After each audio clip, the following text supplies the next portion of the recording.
We have a lot of sniffles and things today. Everybody's got that lingering thing that started in the winter and it's not going away. I don't, but I notice a lot of other people do. I gotta.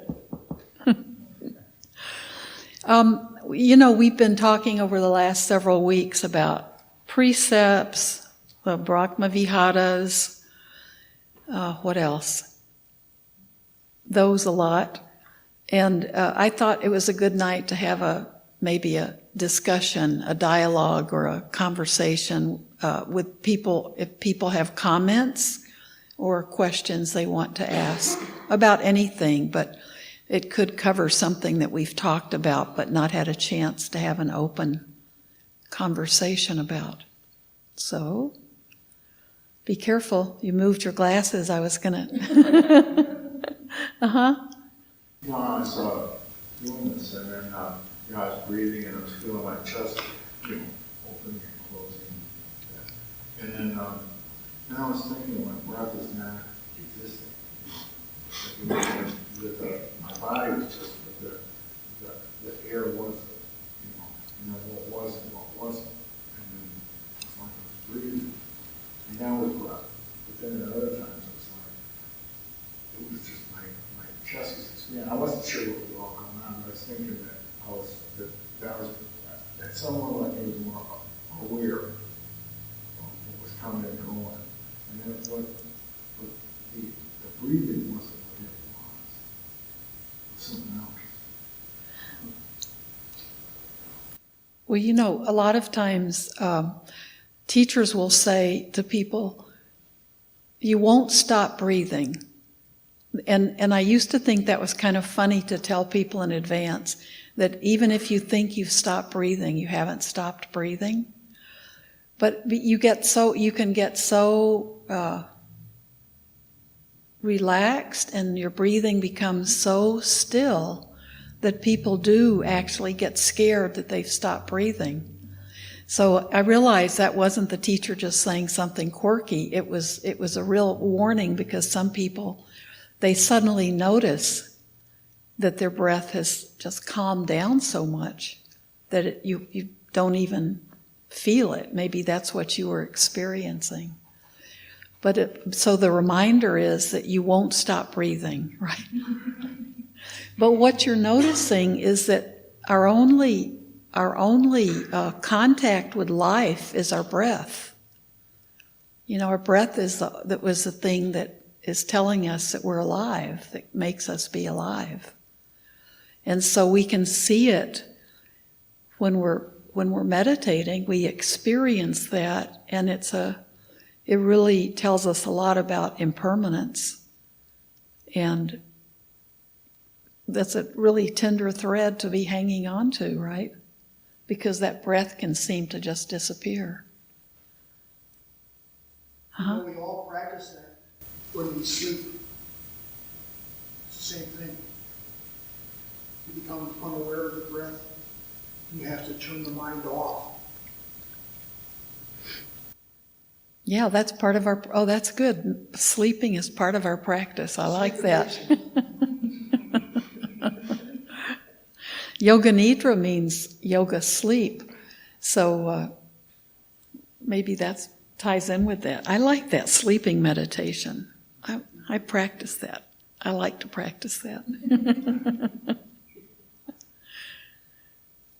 Did that help you at all with your question about your breath or your comment? Yeah. Yes. Did you feel? I can't remember the words right, but it was like a disconnect from my being and my body.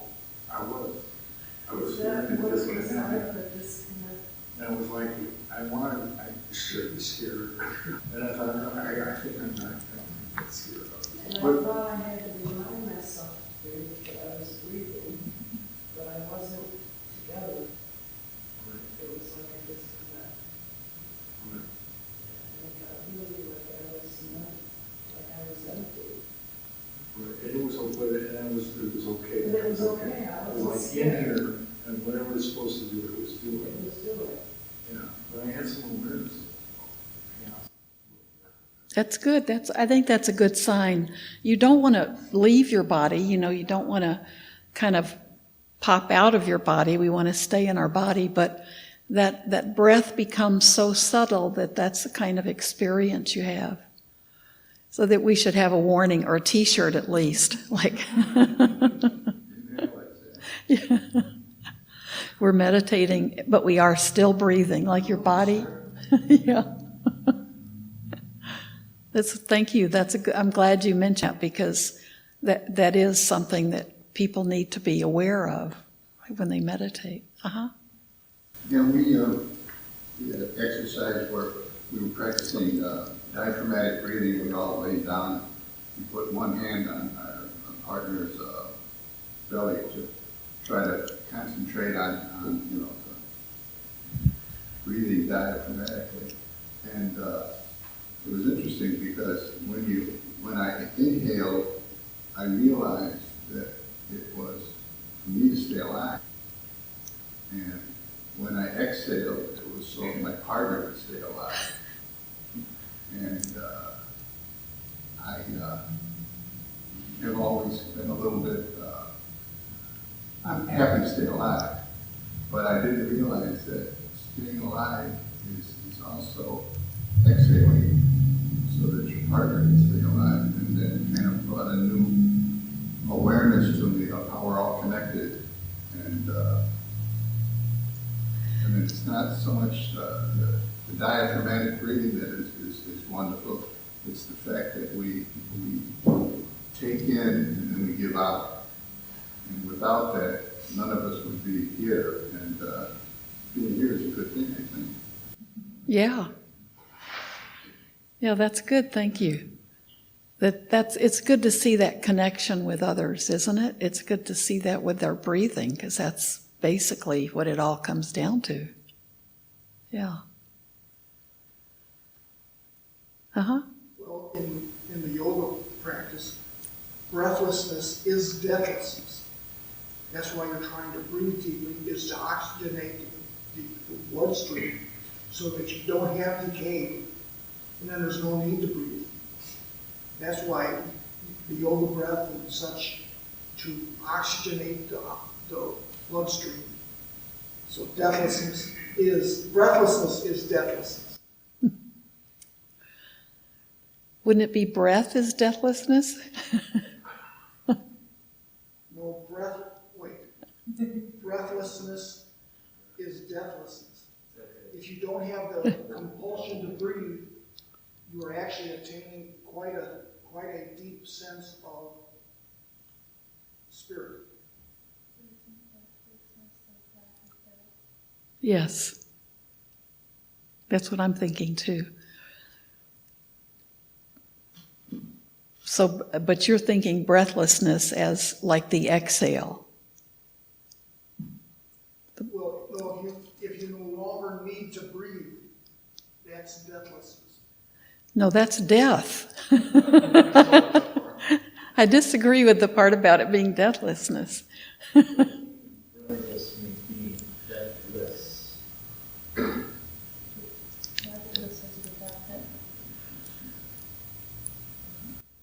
Yeah, that's a different discussion, I think. Yeah. But we'll think about it, because we're all going to have that in our minds tonight. Breathless, deathless. Too many extra endings on the words, right? Because we all try to coax ourselves to sleep. Yeah. To let go of our thoughts, worries, and cares. So breathing is our connection to life. We do know that. Like breathing is that part of us that tells us we're alive. Well, I think thought and breath are inseparably linked. As you slow down your breathing, so also will your thought processes slow down. They're inseparably linked, as yoga teaches. So it's encouraging for those of us who have monkey mind. If we settle our breathing down, the monkey settles down. Which is, that's true, that does happen. Thanks. We're going to be mentally busy. Okay. Bhikkhuni Vimala, I have a totally unrelated random question. That's good. I was reading on the website that there are two different types of bowing that you can do to the Buddha when you come in. One is like a half bow from the waist, and the other is a full bow with the forehead to the floor. Mm-hmm. But it doesn't say which is appropriate for which occasions. Can you speak on that a little? When is it appropriate to do the full blown forehead to the floor type bow? Well, that's Bhante Asaji might have a better answer for that. I'll tell you what I know. Like sometimes when we do the precept ceremony, I think we've reduced the number of full prostrations, but we still do the 3 prostrations where your forehead goes down and your hands are out. We do it like a couple of times, and those seem to be important times, so it's right at the end of when people take their precepts. And so we have a few times during the precept ceremony at the end of each one. But I know Bhante Sujata and I were editing it down, and it was okay to take some out, so it could just be the simple bow. But Bhante Asaji, what's the difference between the times, the situations when you do the 3 prostrations or just a bow? Actually, there are no specific time in Sri Lanka. Sometimes some people they are going to meditation or temple, they just do like this. So there are no any specific time. But in Thailand and Burma, most people do like that. Almost for everything. They want to show their respect from their. So would it be fair to say that if something is you're very grateful for something? Yeah, also. Mm-hmm. So why did the Buddha never told to worship him? But if we are showing our respect, also why we worship someone, it means also we are for ego.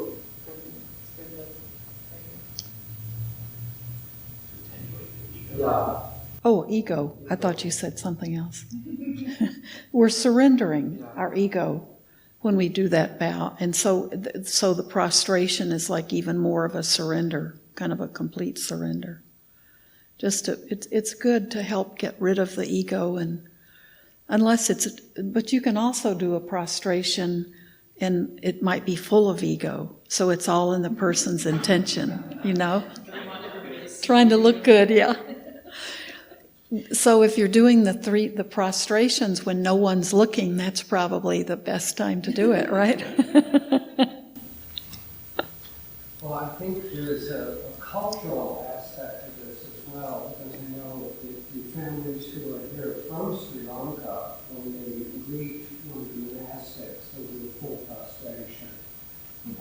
But in the course of bringing Buddha's teachings to the West, and wanted to Japan wanted to insist on some of those, cultural aspects of the practice from the East, because he wanted to make it more accessible to an American audience. Yeah, that's a good point. Mm-hmm. I have a question about the clothes to dress. Uh-huh.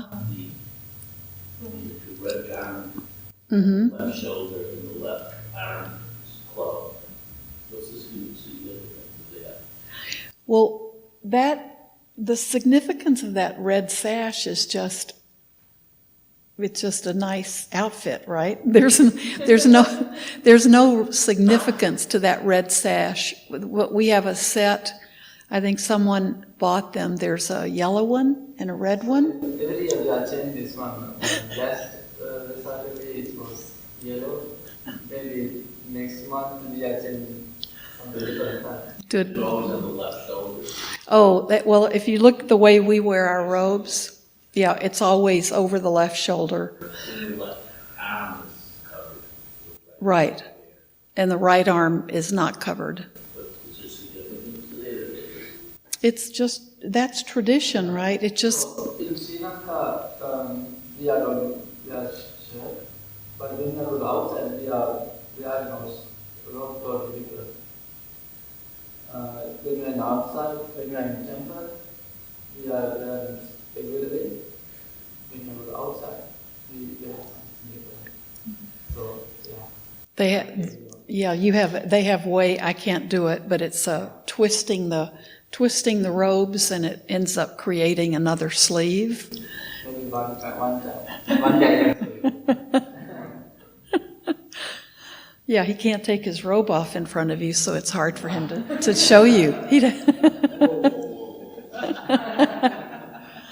But if you go to Sri Lanka, I noticed that the Temple of the Tooth, any monks who are there cannot have a shirt on. They have to have their robe without a shirt underneath. Now the nuns all wear long sleeve shirts all the time, but they made Bhante Sujata. We were at the Temple of the Tooth with just a couple of people, and they made him go into like one of the little guardhouses and take his shirt off. You'd think it'd be just the opposite, but it was. They wanted it to be the very traditional, I guess. So you know how people have those geese that they used to dress up? It was real popular. Well, we kind of have done that to our Buddha. It's an American tradition. That's a good question. Thanks for noticing. Was great for the general rain cat. Yeah, he needs to be wearing his rain cat right now. Different sets, different. We always put it on the same, but they're just different colors. Close under the left shoulder. Always. If you watch a movie, I've done this and it's very interesting. If you watch a movie and there was a British TV show, and it was either something like it was Lewis or something, but if it's a movie or a TV show where they're just kind of background characters like monks, they usually have it over the wrong shoulder. They don't wear it correctly. So you can look and see if it's actually a real monk or a TV monk. And I know one of the monks told me that if you're going through immigrations and they're searching, like sometimes, especially in Sri Lanka when there were terrorists and they were actually attacking some of the temples, the guys at the airport would have them take their robes off, go in their little curtains. If they have to search you and you're a monastic, that's in a little booth, like a little booth with curtains around it. But they ask you to take your robe off, but then they ask you to put it back on. Yeah. So if you can't put it on correctly, then they know you're like a fake monk. So I don't know if they do that now, but there was a time in Sri Lanka where that was. Now there've been different times like civil wars and things where. Yeah. But when you are going to different countries, you can see monks are there, different China, Tibet, Nepal, Korea. Yeah, they're very different. Also, can you tell them what is that robe pattern? Oh yeah, the pattern of the robe is it's made up. It's like patchwork, but it's made up of rice paddies because the rice paddy is just such a familiar thing you see in India and in all Asian countries, and that's the way the Buddha wanted the pattern to be on the robes, because the early monks, of course, took scraps of material and then would clean them and then sew the robes together and then dye it in some kind of natural dye, maybe plants, or, the colors would be different according to what kind of vegetation grew in that area. And one of the monks asked the Buddha how they should put the fabrics together. And he pointed out a rice paddy and said that's what he wanted the pattern to be. And Bhante used it talking about, for the Earth Day talk, and talked about the Buddha's relationship to nature and a lot of examples of it. But the rice paddy is a nice one.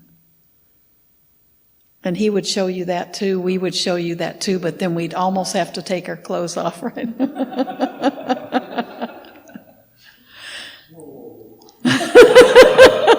Just the outside wrap.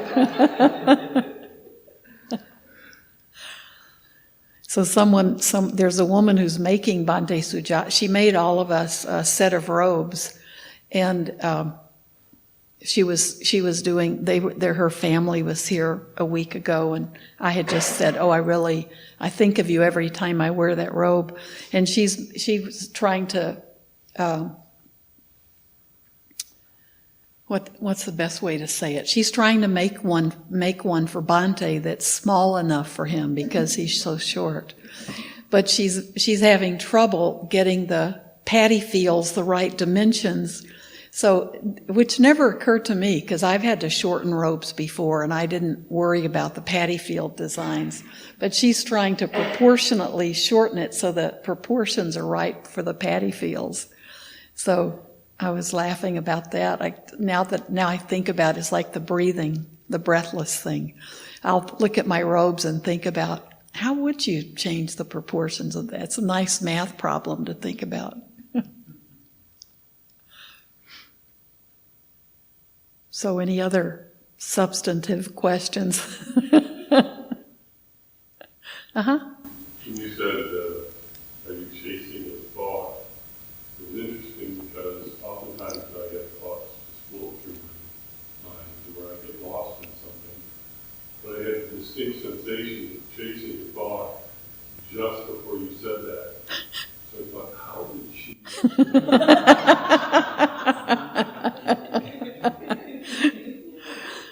Because it happens to me all the time, so I'm very familiar with the process. So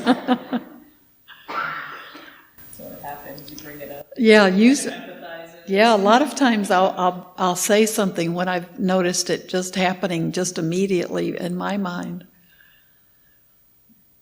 Just those little reminders are helpful.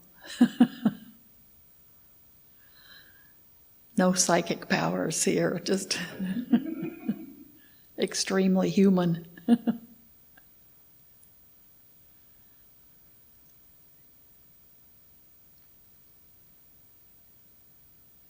Uh-huh.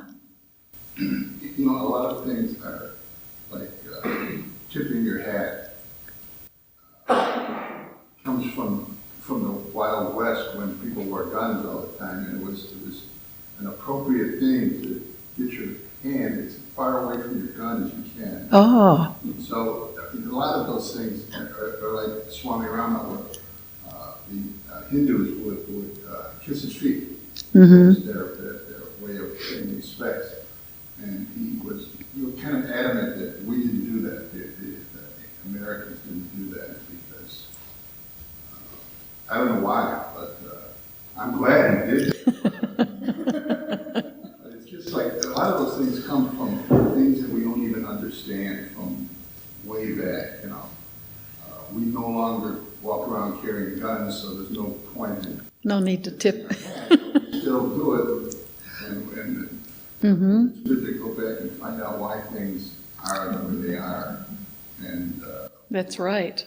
and what was the point of kissing the feet of the master? And I don't really know, but I'm sure that if we went back far enough, it would be a sign of respect based on something, whatever that's Or worth. humility. Mm-hmm.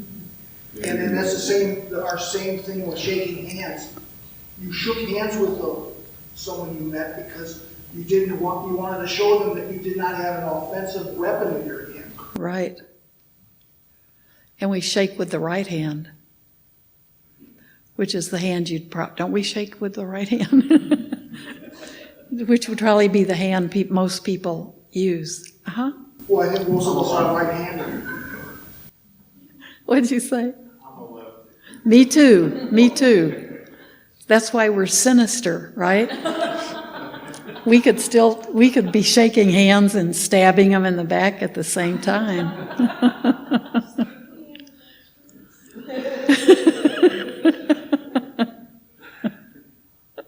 Yeah, Greg. I have a question that's pertaining more to practice. And I know as we talk about how thoughts arise and fall away, how they drift across the mind like the clouds in the sky. And that's one of the ways when we're trying to seek calm that we maintain our peacefulness and our mindfulness is just witnessing the thoughts rather than latching onto them and following and chasing them, if you will. So it can be the same with emotion, that emotions arise and fall away. They're a state of mind as well, but they're more of a felt sense rather than an intellectual or thought sense. And yet, I guess I'm looking for any comment regarding the balance in between pursuing an emotional exploration or exploring a felt sense in order to fully process emotion and fully understand it, and how far to take that before you end up wallowing in it and falling headlong into an emotional abyss. Mm-hmm. Any thoughts about striking a balance where you don't dismiss the emotion out of hand, nor do you indulge in it, but find that middle path? Right. I think that's finding the middle path, because it's easy sometimes to wallow in it, and without it helping. I mean, we need to experience our emotions. The only thing I know that will work for me is if I allow it to come up, and then instead of thinking about it, I just feel it for a while. And then, because I know what it is, I know what it's, or where it's coming from, but I have to, if I can just feel it and think, oh, that's what this emotion feels like. And when I vividly remember that experience, usually I have to go through it 2 or 3 times, and then it seems to begin to go away on its own. But instead of distracting myself, I just, if I'm sitting and practicing and it arises and I can just kind of be with it, it almost takes my breath away sometimes, but just be with it and breathe, and that's what this feels like. And that's where I feel it kind of coming from in my body. And then just let it kind of move through. But it might take 2 or 3 times or more, depending on it, of just observing it, not trying to get away from it. Because usually if it's an emotion that we're familiar with, we might just prefer to distract ourselves from it. It might be sadness, or for me it was a kind of melancholy. And when it would arise, I'd want to do something to just avoid it, and to feel it was the best thing I could do, but not for very long, just let it pass through. But no, I needed to still have a few more times. Somebody else might have some other experience they'd like to share. It's good to remember it, having an awareness that we don't want to wallow in it. Just what you said is probably one of the best things too, just to be aware that, oh, here comes an emotion. And it might be our favorite one to beat ourselves up about, or, the most painful thing that ever happen to us, but we can just be aware we don't want to get carried away with it, that we want to use this time to practice with it. But anybody else have an experience they can share? Uh-huh. I had something last week where my car, I kind of got this scraped up, and I went and I found this auto parts store, and they had like racks and stuff that was different granular, so they could get the stuff. And then there was, so I started doing it, trying to make things right, and then I wasn't doing it right. Do this for a living or something. But then later on in the day, like what you were saying, I'm a car wash, regular car wash, and I said, how much to, fix this? And the guy looked at me and he said, $30. And that's what I paid on paste and the but I didn't have to do anything. If I would have done it, I would have scraped and messed everything up. But it was what you were saying, like at some point you just stop doing it. Or I stopped doing it, and all of a sudden the answer came. Yeah. It took care of itself. It wasn't me. It's nice when those things just take care of themselves, right? That's like the quality of renunciation. We always think, oh, that means I have to give up something that I really love or I'm really attached to. And really what renunciation is letting go of the things that don't serve us, that don't suit us as we are now. And it's more like, oh, I can let go of that idea that I'm, going to be able to fix the car and do it cheaper than the mechanic. But we can look at it as like kind of a lightning, like we say in the chant we do, the one on the last page. What is it? My wish. We become lighter and freer, and that's when we renunciate. That's what we're doing. We're just getting rid of the stuff that we don't need anymore. And it liberates us, right? So it's not like we have to do some big thing. We just let go of things when we don't need them anymore.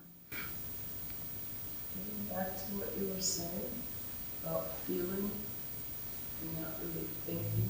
Mm-hmm. When it's a feeling that comes, you know what the feeling's from. Mm-hmm. Experiencing a deep feeling, and experiencing that. Uh-huh. Uh-huh. It's a painful feeling. It's a good feeling to go through again and again and again. As long as I don't put thought to it, and I start putting thought to it, it seems like it's distorted. Well, and that's what the thought will do. And that's why it's good we learn to try not to put the thoughts to it, because the thoughts can also tell us that was bad, that was a bad thing when it happened, and maybe it's going to happen again, so maybe I have to stay on guard for it. Maybe it's going to overpower me again, it's going to be so strong. Those are thoughts. Right, so that's all worrying about the future, or if we think about it like, how did I let that happen to me, or how did I get, we start doing that about the past. So if we're working with that emotion, it's good to sometimes it's just good to, okay, here it is. I know what it comes from, but right now in the present moment, that danger is not present, that pain is, whatever caused it in the very original, if we even know what the original cause was, we can just reassure ourselves, right now I'm in the present moment, so it's not going to hurt me. Right now I just want to be aware it's there and just let it. And experience the feeling. Right, and let it pass through. And that could help the feeling. Right. That's been my experience. It can really help the healing, but we have to feel that same feeling again sometimes. That's where I just realized I have to feel and allow myself to feel and stop trying to think. I'm thinking instead of feeling enough. I'm not allowing myself to feel that deep. Right. Maybe it's fear. It's probably fear. And the thinking just is a way to control the emotion. The thinking. Yep, totally. And that's what our brain wants to do. Yeah. Practice 3 times. Yeah, and if we're not ready to just feel that emotion and let it pass through, we can't force it. But if we just get still and quiet, okay, here it is. I know what this is from. It's not here now. It doesn't have to be. It's not a real thing right now. It's a feeling. It's an emotion. And we can, we know when I think we have a sense when it's okay to work with it. Like, okay, this time I'm going to let it just feel it. So for me, that sense of melancholy, I could feel it in my stomach. And I could just let it be there and think, I'm okay. This is just coming because it's a certain time of day, or I just was reminded of a situation, but then just watch it and just let it go through the whole cycle of the emotion, not the experience, and not thinking about it, just letting my body experience it. And it really felt like it just kind of went up. But then when it came back again, I had to do the same thing again. But then it very quickly, considering how many years I had experienced it, very quickly when I didn't fight it, but I didn't think about it, it's like that little child that wants attention. So the child is tugging at you, and we know later. Right now, just be quiet, be good, and that child's not gonna stop tugging until we pay attention. And then all the child wants is for us to put our arm around the little child and say, there, everything's okay, and pay attention to it. And then the kid doesn't have to keep pulling. And I think it's just like that. That emotion needs to be recognized, but it doesn't have to be analyzed anymore. Yeah. Yeah. Yeah, thank you. Thank you, everybody. Now we're all fixed. We're all better.